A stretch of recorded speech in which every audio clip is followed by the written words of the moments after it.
오늘은 자각 증상이 없는 영적 질병이라는 제목으로 말씀을 나누고자 합니다. 한번 따라해 보세요. 자각 증상이 없는 영적 질병.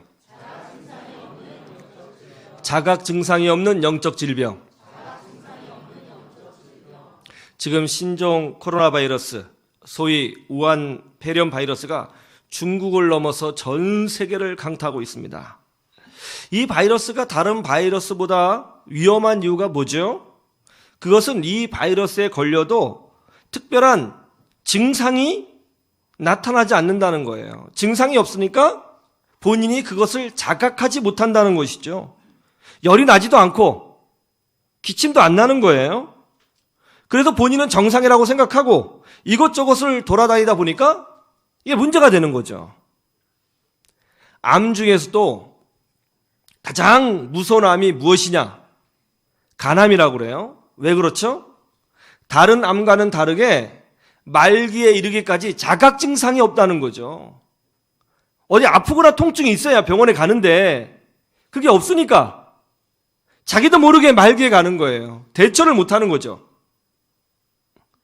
여러분, 영적인 질병도 마찬가지라고 저는 생각합니다. 영적인 질병, 영적 무기력증, 이런 것은 자각 증상이 없습니다.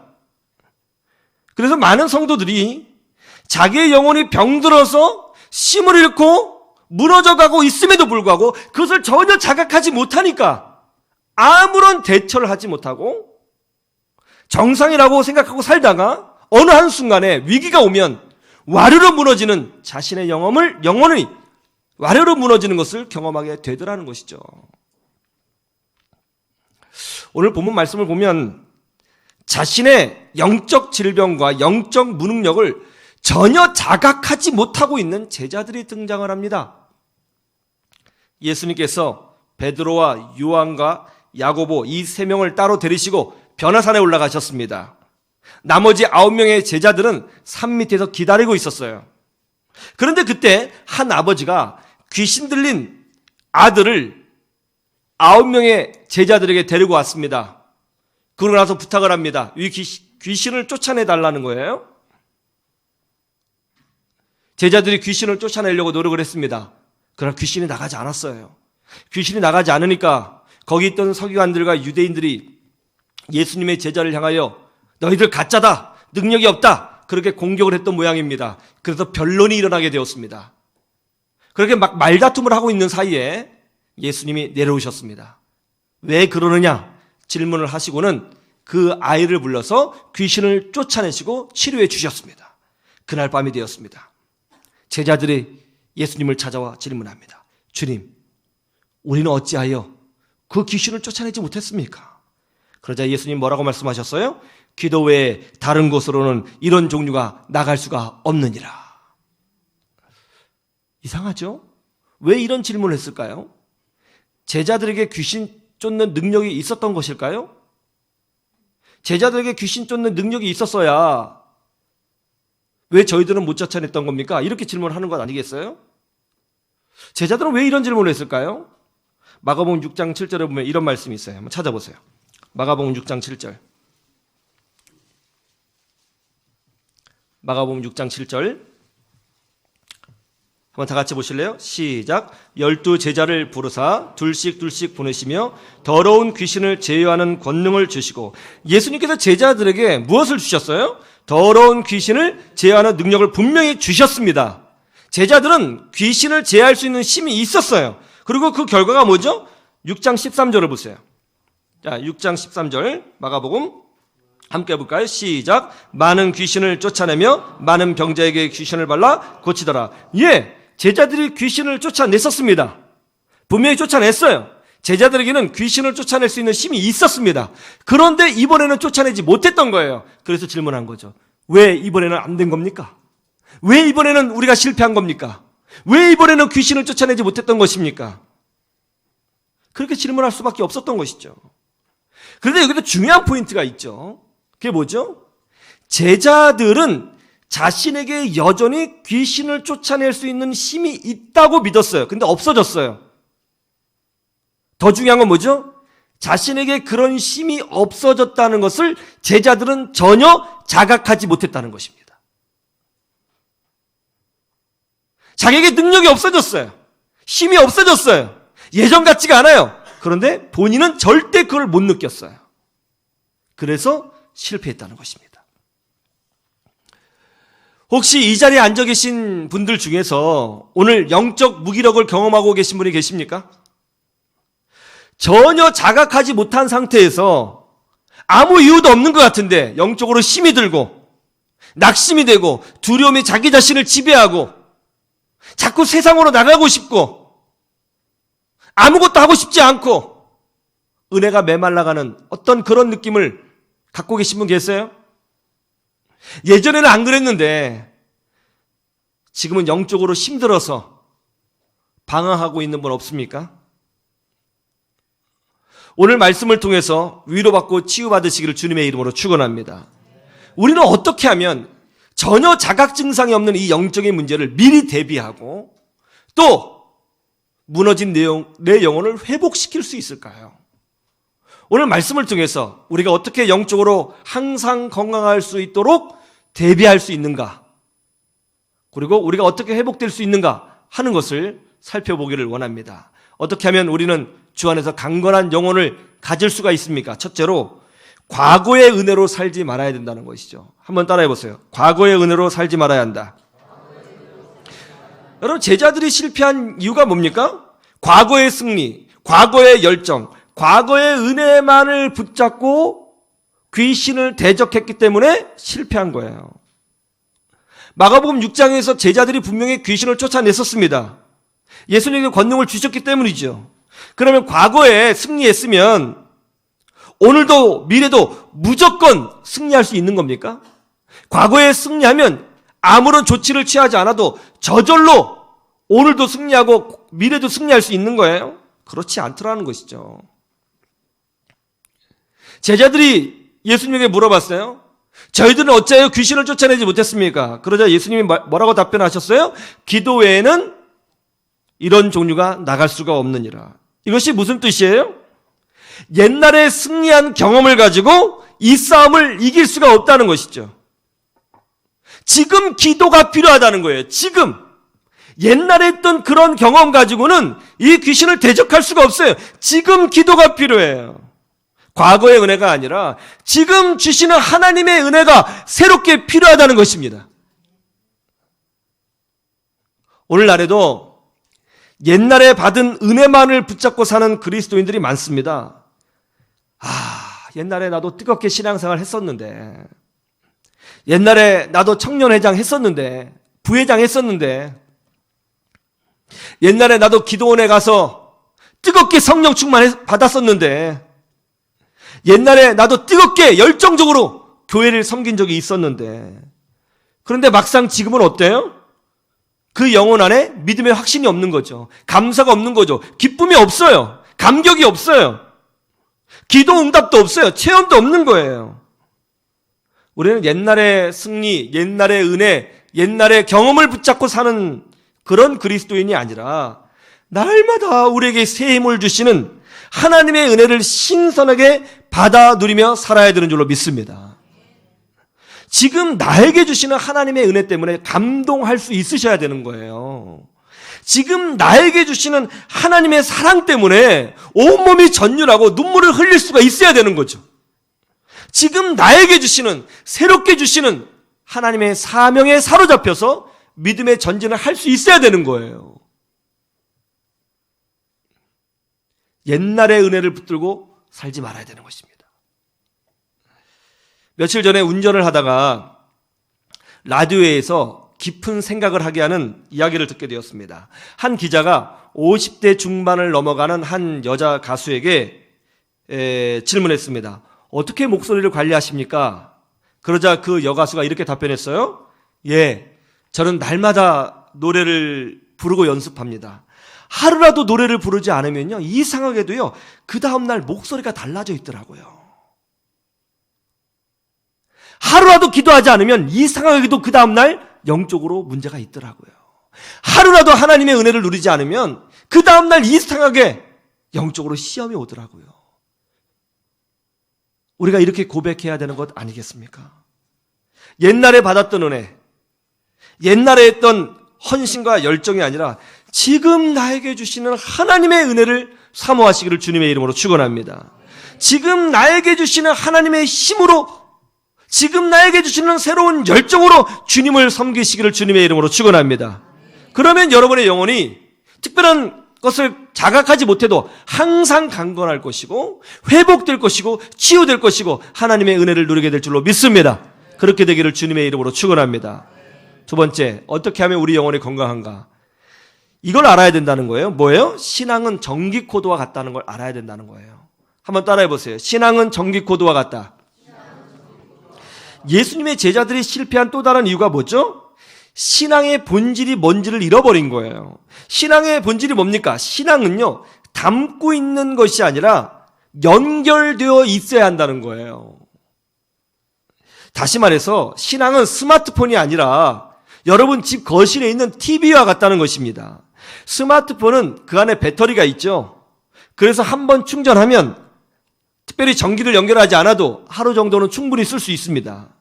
그러나 여러분 집에 있는 TV는 어떻습니까? 전기가 연결되어 있지 않으면 전기 코드를 뽑아버리면 어떻게 돼요? 바로 그 순간 팍 꺼지죠. 여러분, 우리의 신앙은 스마트폰이 아니라 이런 TV와 같다는 거예요. 하나님과 연결되어 있지 않으면 바로 그 순간 우리의 영적 능력은 꺼지게 되고요. 하나님과 연결되어 있지 않으면 바로 그 순간 우리는 시험에 들고 무기력하게 되고 위기에 빠지게 된다는 거예요. 그런데 얼마나 많은 사람들이 자신의 신앙을 스마트폰처럼 여기고 있습니까? 내 안에 하나님의 은혜가 담겨져 있다고 생각하는 거예요. 그 에너지로 살 수 있다고 생각하는 거예요. 그렇지 않습니다. 하나님과 떨어지는 순간 우리의 영혼은 꺼지고요. 우리의 힘도 꺼지고 우리의 축복도 꺼지고 우리의 능력도 꺼지는 거예요. 신앙은요, 전기 코드와 똑같습니다. 항상 우리는 하나님과 연결되도록 노력해야 되는 줄로 믿습니다. 그래서 예수님이 뭐라고 하셨는지 아세요? 이렇게 말씀하셨어요. 요한복음 15장 4절에서 5절을 보세요. 요한복음 15장 4절에서 5절.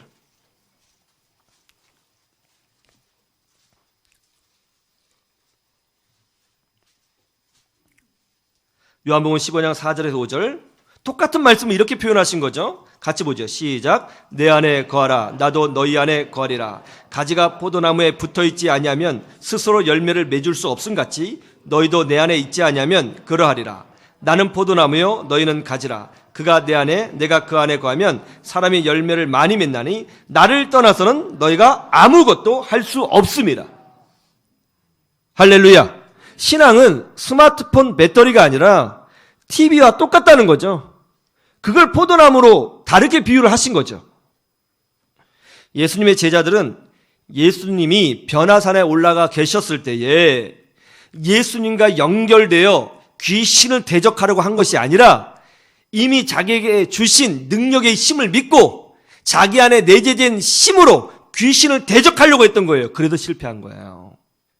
예수님의 답변이 뭐예요? 기도 외에는 이런 종류가 나갈 수 없다. 너희 안에 저장된 파워와 능력으로 귀신을 대적하는 것이 아니다. 하나님과 연결되어 이길 수 있는 것이다. 기도로 연결하라. 기도로 주님을 찾으라. 이 문제는 너희들의 싸움이 아니다. 하나님이 일하셔야 된다. 그렇게 말씀하신 거예요. 우리 신앙생활 할 때 이런 생각이 있죠. 아유, 지금 무슨 성경 공부야. 지금 무슨 봉사야. 나중에 하지. 여러분, 지금 항상 연결되어 있어야 나중에 있는 거예요. 지금 연결되어 있어야 되는 거예요. 지금. 우리는 그러면 어떻게 연결될 수 있을까요? 예, 이렇게 연결되어야 한다는 것이죠. 데살로니가전서 5장 16절에 18절. 하나님과 연결되는 방법을 기록해 놓으셨습니다. 찾아보시죠. 데살로니가전서 5장 16절에서 18절.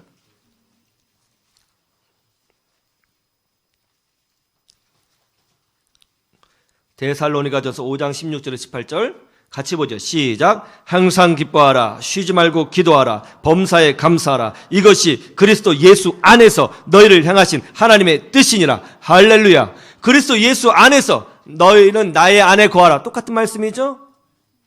어떻게 연결돼요? 항상 기도함으로. 범사에 감사함으로, 항상 긍정적으로 기뻐함으로. 할렐루야. 여러분 쉬지 말고 기도하시기를 주님의 이름으로 축복합니다. 범사에 감사하시기를 주님의 이름으로 축복합니다. 항상 긍정적인 믿음으로. 뭐 불평불만 하지 말고, 하나님이 어떤 상황을 나에게 두셨든지 다 뜻이 있는 것 아니겠어요? 그래 안 그래요? 여러분 우리는 하나님의 손길을 믿는 사람들 아닙니까? 뭐 뜻이 있으시겠죠. 그래도 우리는 항상 긍정적으로 기뻐하는 거예요. 18세기 스코틀랜드에 제임스 프레이저 목사님이 계시는데, 이 프레이저 목사님이 목회를 굉장히 잘하셨습니다. 그런데 이 프레이저 목사님의 사모님은 그 당시 아주 유명한 악녀였습니다. 악처. 악녀는 좀 그렇고 악처. 저녁에 목사님이 퇴근하고 들어오면 목사님은요, 사모님을 만나지 않고 서재로 들어가셨다고 그래요. 왜 그러냐면 사모님을 만나면 그때부터 싸움을 시작하는 거예요. 막 목사님에 향해서 악담을 퍼붓고 부정적으로 얘기하고 비난하고 뭔가 꼬투리를 붙잡고 막 그렇게 힘들게 하는 거예요. 그러니까 목사님 피곤하니까 퇴근하면 피해서 이제 방으로 들어가시는 거예요. 나중에 사모님이 그걸 아시고는 이 방에 못 들어가게 하려고 그 옛날에 등불을 켰잖아요. 등불에 기름도 안 주고요, 석탄으로 난방을 했는데 석탄도 안 넣어줬대요. 깜깜하게 추운 거죠. 그 목사님이요 또 거기 들어가셔서 막 팔굽혀펴기 하고 막 혼자 달리기 하고 버텼다는 거예요. 그럼에도 불구하고 프레이저 목사님이 목회를 굉장히 잘하셨는데, 한 번은 이런 간증을 하셨습니다. 저는 제 아내 때문에 하루에 7번 이상을 기도해야 했습니다. 기도하지 않으면 버틸 수가 없었습니다. 너무나도 괴롭고 힘들었습니다. 그런데 지금 와서 보니까 그것이 저에게 축복이었습니다. 그렇게 하나님 앞에 엎드렸기 때문에, 연결되려고 노력했기 때문에 제 믿음이 자랐고 하나님을 더 깊이 묵상할 수 있었고, 그 결과 이 자리에까지 올 수 있었습니다. 여러분 때론 고난 때문에 하나님 앞에 엎드릴 수밖에 없는 상황이 올 때가 있을 것입니다. 그런데 그것 때문에 하나님과 접촉이 되고 연결되잖아요. 그게 축복이에요. 우리가 하나님과 연결되어 있으면 우리는 강해집니다. 이 믿음으로 승리하시길 주님의 이름으로 축원합니다. 어떻게 하면 우리의 영혼이 건강해지는가? 세 번째는 능력의 원천은 오직 하나님에게 있다는 것이죠. 한번 따라해 보세요. 능력의 원천은 오직 하나님께 있다. 예수님께서 뭐라고 말씀하셨어요? 기도 외에는 안 된다는 것이죠. 여러분 기도가 뭐죠? 기도란 하나님을 의지하는 행위인 것입니다. 즉 내 힘이 아니라 하나님의 힘으로 살겠다고 하는 고백이 기도죠. 여러분 성경에 보면 엄청난 능력을 받았는데 아주 무의미하게 인생을 살고 실패한 사람이 나옵니다. 누군지 아세요? 삼손이죠. 삼손. 엄청난 힘을 받았어요. 그러나 아무것도 하지 못하고 여자에게 홀려서 힘 다 뺏기고 눈까지 뽑히고 결국 비참하게 죽었습니다. 힘이 있었지만 그 힘을 가지고 아무것도 못한 거죠. 여러분 삼손이 실패한 이유가 뭔지 아세요?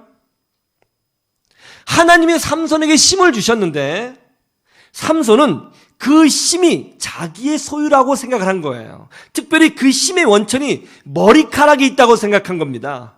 이 머리카락이 힘의 원천이라고 생각한 거예요. 근데 성경은요 그렇게 말한 적이 없어요. 성경은 뭐라고 말씀했냐면 여호와의 영이 삼손에게 임하심에 삼손이 힘이 세졌다라고 기록하고 있습니다. 삼손이요 들릴라라고 하는 여자에게 속아서 머리를 밀게 됩니다. 성경이 뭐라고 기록하고 있는지 아세요? 이렇게 기록하고 있어요. 찾아보세요.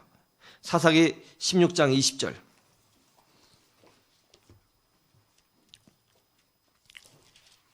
사사기 16장 20절.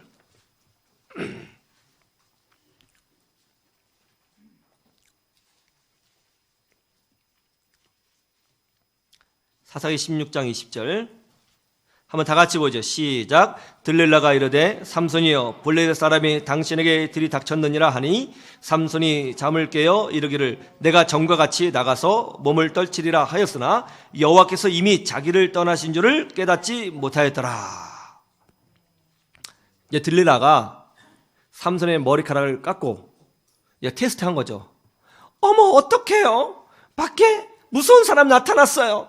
도와주세요. 그러니까 삼손이 자다가 아 그래 무슨 일이야 내가 도와줄게 하면서 일어나서 싸우려고 했는데 힘이 없어졌다는 거예요. 왜요? 왜 없어졌다고 성경에 돼 있어요? 여호와께서 떠나셨기 때문에. 근데 삼손이 그걸 자각했어요? 못했어요? 자각 증상이 없어요. 못 느꼈어요.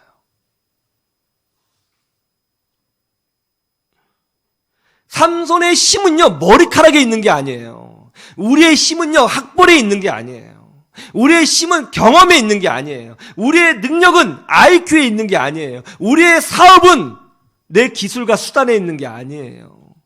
하나님에게 있는 줄로 믿습니다. 하나님이 능력의 원천입니다. 그것도 모르고 삼손은 자기 머리카락만 소중하게 여긴 거예요. 그거는 나실인의 상징이죠. 나실인은 시체를 가까이 하지 않고 독주를 마시지 않고 머리를 밀지 않습니다. 하나님께 바쳐진 사람이란 뜻이에요. 삼손은 어렸을 때 하나님께 바쳐진 나실인이었어요. 그걸 지켜야 돼요. 근데 어떻게 했어요? 삼손이 시체도 만졌고 술도 마셨고 마지막 하나 남은 머리칼도 밀어버린 거예요. 율법을 어긴 거예요. 하나님 말씀을 어긴 거예요. 하나님 말씀 어기니까 하나님이 떠났고 그 결과 힘을 잃어버린 것이지 삼손의 머리카락에 힘 있는 게 아니에요. 능력은 하나님께로 있는 줄로 믿습니다. 성경에 보면 삼손과는 정반대로 완전히 무능력한데 엄청나게 쓰임받은 사람이 있어요. 누구예요? 바로 모세죠. 모세는 80세 노인이었습니다. 힘이 없는 사람이었어요. 무기력했고요. 경력으로 따지면 완전히 인생에서 실패한 사람이었습니다. 또한 그는 무능력자였죠. 얼마나 무능했으면 80세에 자기 양 떼도 아니고 장인의 양을 쳤겠어요. 처가살이 있어요. 그렇게 세상에서 실패한 모세를 하나님이 떨기나무 가운데서 부르셨죠. 모세야, 내가 선 것은 거룩한 곳이니 내 발에 신을 벗어라. 모세가 신을 벗었습니다. 왜 신을 벗죠? 신을 벗는다는 것은 노예라는 것을 상징하는 거예요. 예, 주님, 제가 제 인생의 주인이 아닙니다. 주께서 제 인생의 주인이십니다. 저는 무기력합니다. 아무것도 못합니다. 저는 실패자였습니다. 저 이렇게 살아왔습니다. 주님께서 저를 다스려 주시옵소서. 그런 고백이었죠. 그러자 하나님께서 모세에게 뭐라고 약속하셨습니까? 내가 너와 함께하여 주리라. 내가 너를 위대하게 만들어 주리라. 할렐루야. 그 결과가 뭐예요? 나이 80세에 이집트에 들어가서 하나님의 권능을 체험하고 고난받는 이스라엘 백성을 끌어내오는데 엄청나게 쓰임받은 그런 믿음의 사람이 되지 않았습니까? 모세가요, 성경을 읽어보면 항상 입버릇처럼 하던 말이 있어요. 그게 뭔지 아세요? 성경 읽어보세요. 항상 이런 말을 하죠. 주여, 주께서 저와 함께하지 아니하시면 저는 아무것도 할 수 없습니다. 이게 모세의 고백이었어요. 우리도 한번 해볼까요? 주여, 주께서 저와 함께하지 아니하시면 저는 아무것도 할 수 없습니다. 이게 우리의 고백이에요. 여러분, 우리가 부족하고요, 실패자이고요, 능력이 없고요, 연약하고요, 배운 것도 없고요, 가난하다고 할지라도 하나님께서 우리를 붙드시면 그 순간 우리는 하나님의 사람이 되고 하나님의 지팡이가 되고 하나님께 쓰임받는 믿음의 사람으로 세워지고 변화되는 줄로 믿습니다. 제가 고등학교 때 제가 다니던 교회 청년부가 짧은 시간에 엄청나게 부흥한 적이 있었습니다. 서울 지역에 있는 대학교 다니는 형님들, 누님들이 갑자기 우리 교회로 엄청 몰려오게 된 거예요. 그때 그 청년부 형님들, 누님들 덕분에 제가 신앙의 도전을 많이 받았습니다. 그때 그 청년부 형님 중에 아주 큰 변화를 경험하신 한 형님이 있는데 이분이 아주 한국에서 제일 좋은 명문대를 다녔습니다. 근데 이분이 이런 간증을 하는 거예요. 자기는 모태신앙인데 신앙이 없었대요. 하나님 믿어지지가 않았답니다. 그런데 찬양 한 곡이 자기 인생을 바꿨다는 거예요. 교회에서 예배 드리는데 그 찬양을 불렀는데 청년부 예배 시간에 갑자기 마음이 뜨거워지면서 하나님의 사랑이 느껴지더라는 거예요. 그래서 그 찬양을 계속 불렀는데요. 부르면 부를수록 은혜가 되고, 부르면 부를수록 신앙이 성장하고, 부르면 부를수록 눈물이 나고 하나님의 사랑이 느껴지더라는 거예요. 물었어요. 그 찬양이 뭐냐? 그 찬양이 송명의 시인이 쓴 나라고 하는 찬양이라는 거예요. 나. 이 찬양이 그렇게 감동을 줬다는 거예요. 여러분 찬양 아시죠? 나 가진 재물 없으나 나 남에게 있는 건강이 있지 않으나 그리고 찬양 아시죠? 예. 이게 반주 없이 부른다는 거 쉬운 거 아닙니다. 찬양 되게 저도 많이 불렀어요. 이 가사 이러죠. 나 남이 없는 곳이 있으니 나 남이 못 본 것을 보았고 나 남이 듣지 못하는 음성 들었고 나 남이 받지 못하는 사랑 받았고 나 남이 모르는 거 깨달았네. 공평하신 하나님이 나 남이 가진 것 없지만 공평하신 하나님이 나 남이 없는 것 갖게 하셨네. 할렐루야. 할렐루야. 그러면서 그 형님이 이 찬양을 부르면서 눈물을 쫙 흘리는 거예요. 그때는 참 많이들 가난했잖아요. 많이 없었지 않았습니까? 이 찬양을 보면서 눈물을 그렇게 흘려요. 그래서 손에 들고 있는 책을 보여주면서 이게 송명인 시인의 시집인데 자기가 제일 좋아하는 책이라고. 제일 좋아하는 책이라고. 제가 청년부에 들어가서 보니까 이 형님뿐만이 아니라 다른 많은 청년들도 이 찬양을 통해서 하나님의 사랑과 은혜를 경험하고 공평하신 하나님의 능력을 간증하고 있었더라고요. 제가 너무 놀래가지고 송명희 시인이 누군가 한번 찾아봤습니다. 충격을 받았습니다. 이 송명희 시인은요, 뇌성마비 중증 장애인이었습니다. 스스로 바닥에서 일어날 수가 없는 분이었어요. 그런데 어느 날 성령께서 이분을 사로잡으셨습니다. 성령께서 힘을 주시니까 손가락 사이에 크레파스를 끼고 방바닥에 엎드려서 시를 쓰기 시작한 거예요. 그 시가 찬양이 되었고요. 그 시가 수만 명의 청년들을 하나님께로 돌이키게 하는 능력의 메시지가 된 것입니다. 그때 저는 그 명문대 다니는 형님이 초등학교도 나오지 못한 한 내성마비의 시를 통해서 하나님 앞에 굴복하는 모습을 보고 얼마나 놀랐는지 모릅니다. 여러분, 능력은 하나님께로 있는 줄로 믿습니다. 나는 비록 부족해도 하나님이 붙잡으시면 능력의 지팡이가 되는 것입니다. 그러나 능력이 있어도 하나님께 연결되어 있지 않고 하나님을 알지 못하면 아무것도 아니게 되는 것입니다. 많은 사람들이 영적 질병을 자각하지 못하고 삽니다. 그러므로 우리는 항상 껴 있어야 합니다. 예전의 은혜를 붙잡고 사는 것이 아니라 지금 주시는 하나님의 은혜를 사모하고 항상 감사하고 항상 기뻐하고 주님과 동행하는 믿음의 사람이 되십시오. 그래서 여러분의 영혼이 건강하고 병든 영혼도 회복되는 역사가 일어나기를 주님의 이름으로 축원합니다. 축원합니다.